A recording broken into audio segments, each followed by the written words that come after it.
Yang jelas bagi kami sekarang, kami ingin agar semua informasi yang terkumpul terverifikasi, solid, dan kami minta kepada semua jajaran aparat pemerintah, jangan ada yang mengintimidasi mereka-mereka yang mau bersaksi. Karena kita sudah menemukan di lapangan, mereka yang menemukan praktek-praktek penyimpangan itu mengalami intimidasi, mengalami ketakutan, padahal ini negeri yang merdeka, jangan sampai itu terjadi.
Saya ingin tegaskan kepada semua bahwa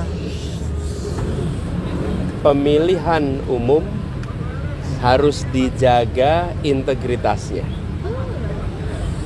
Pilarnya demokrasi adalah kepercayaan. Dan salah satu unsur dari kepercayaan adalah kejujuran. Agar proses demokrasi ini berjalan dengan baik dan menghasilkan pemerintahan yang berfungsi dengan baik, maka pilpres, pemilu harus dijalankan dengan kejujuran. Nah, kami tidak mau gegabah. Tidak ada di hari pertama, hari kedua deklarasi kecurangan ini, kecurangan. Tidak, kami tidak mau gegabah.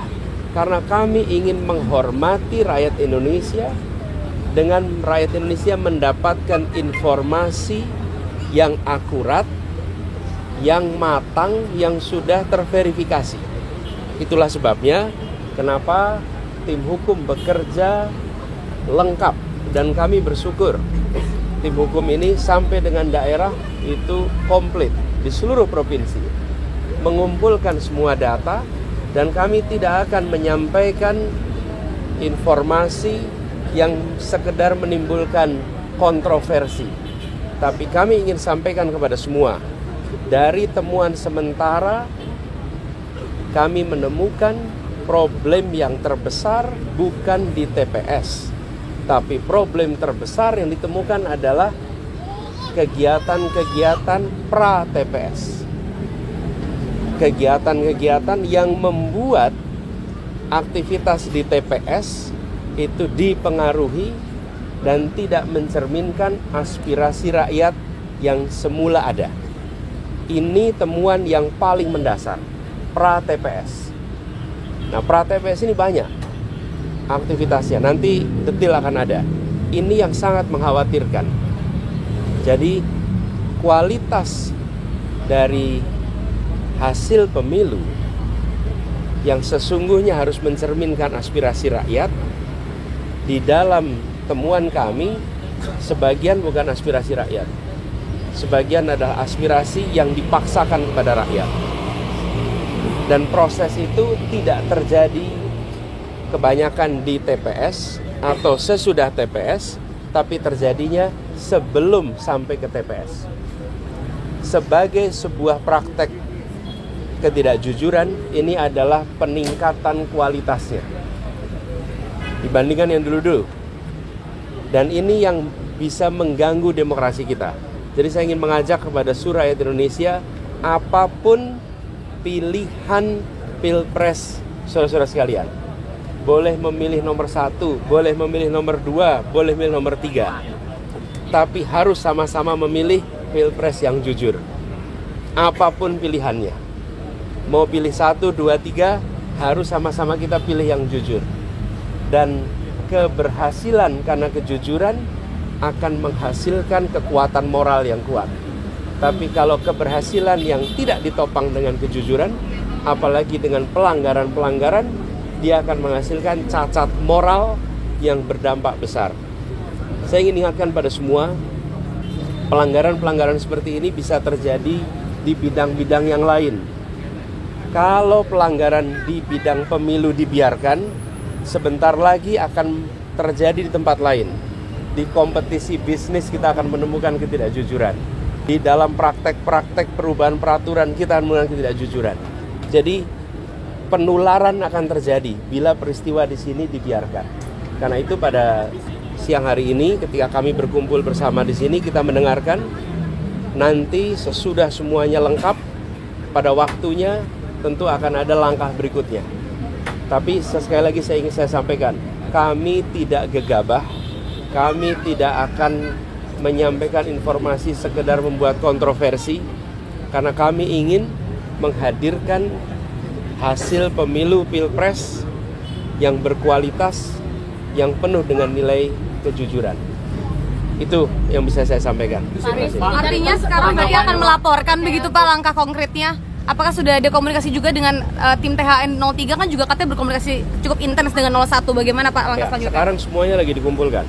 Jadi saya sampaikan tadi, kami tidak ingin separuh-separuh, biar tuntas semuanya. Di daerah sekarang proses pengumpulan sedang jalan terus. Anies, ini kan kepercayaan publik terhadap KPU, Bawaslu dan juga MK ini mulai berkurang. Nantinya ketika masalah ini dibawa ke MK, seberapa yakin keputusan nantinya itu akan adil? Begitu Pak Anies? Kita tunggu nanti.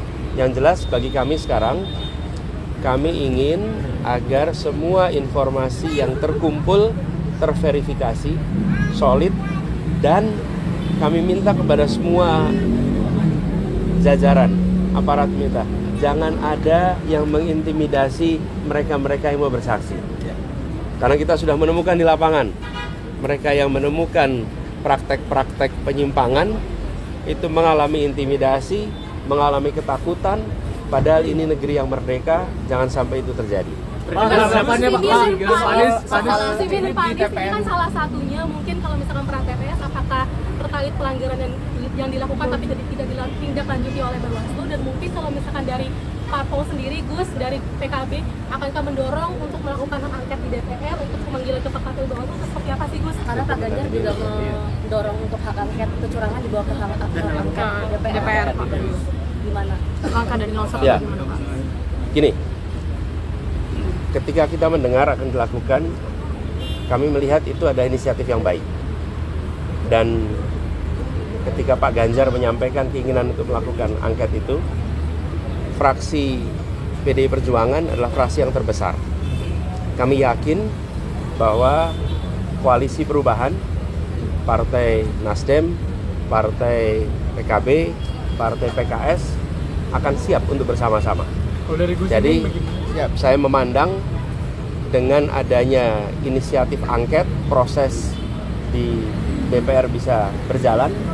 Kami siap dengan data-datanya, dan di bawah kepemimpinan fraksi terbesar, maka proses DPR bisa berjalan. Saya yakin Partai Koalisi Perubahan siap untuk menjadi bagian dari itu. Artinya komunikasi tersebut sudah ada Pak? Ketemu Pak Ganjar dan 03 nggak Pak Anies? Nanti kita kabarin. Sudah ada komunikasi tersebut begitu Pak? Sebelumnya kan fraksi di PKB dikerahkan di Udah dijawab kan Pak Anies, tiga partai solid. PKB juga siap berarti yang membawa ini ke... Tiga partai solid, bukan hanya Pak PKB. Anies, tanggapannya Pak Surya Paloh bertemu Pak Jokowi. Gini, saya ingin sampaikan bahwa kita semua ini solid, tidak ada yang berubah. Ya, Anies Muhaimin jalan terus bersama. Kita ini bekerja intensif tiap hari terus. Memang tidak selamanya muncul di media, karena memang bukan hari kampanye. Kalau hari kampanye memang kita ada kegiatan-kegiatan kampanye terbuka. Tapi pertemuan-pertemuan jalan terus. Lalu partai koalisi solid sesolid-solidnya. Jadi jangan khawatir, kita jalan terus bersama. Maka itu belum dikomunikasikan kepada koalisi. Gini, kalau pertemuan-pertemuan itu terjadi biasa aja. Menurut saya gini, kalau pertemuan itu kedengaran media 2-3 hari sesudahnya, nah itu baru serius tuh. Pak Anies, Tapi kalau belum kejadian sudah rame, nah itu berarti tontonan aja itu. Soalnya banyak asumsi di Surat publik, edaran Pak. terakhir pas malam pencoblosan itu tetap berada di perubahan hanya disampaikan oleh Pak Anies, sementara Gus Muhaimin tidak ada kata kami begitu, sehingga itu dianalisis oleh banyak orang. Mas Anies bilang kami kok. Kami itu berdua. Ya. Saya, Oh, gitu. saya. Oh saya ya? Ya sudah, kami ada di jalan perubahan. Ya. Good. Bilangin saya terus saya juga terus kami. Ya. Oke. Saya terus di jalan perubahan. Saya terus di jalan perubahan. Kami terus di jalan perubahan. Pak Anies tanggal 15 kemarin bertemu dengan Pak Surya Paloh bersama juga dengan Gus Imin di The Plaza, itu membahas apa, Pak? Apakah ada pembahasan terkait dengan koalisi ini dan langkah ke depan? Memang koalisi perubahan itu solid dan ketemu terus menerus. Jadi Pak dengan Ketua Partai PKB Gus Imin, Ketua Partai Nasdem Pak Surya Paloh, Presiden PKS Pak Saihu, kita ketemu dan membahas langkah-langkah dan kita solid. Karena itu saya bisa sampaikan ketika inisiatif hak angket itu dilakukan, maka 3 partai ini siap ikut dan PDI Perjuangan sebagai fraksi terbesar menginisiasi ini, saya yakin 3-tiganya akan dukung secara sama-sama. Insyaallah seperti doa tadi, kita dijauhkan dari orang-orang yang zalim. Amin. Mereka-mereka yang zalim disibukkan satu sama lain. Amin. Dan kita semua dilempangkan untuk menuntaskan ikhtiar kebaikan. Amin. Allahumma sholli ala sayyidina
wa ala alihi wa sahbihi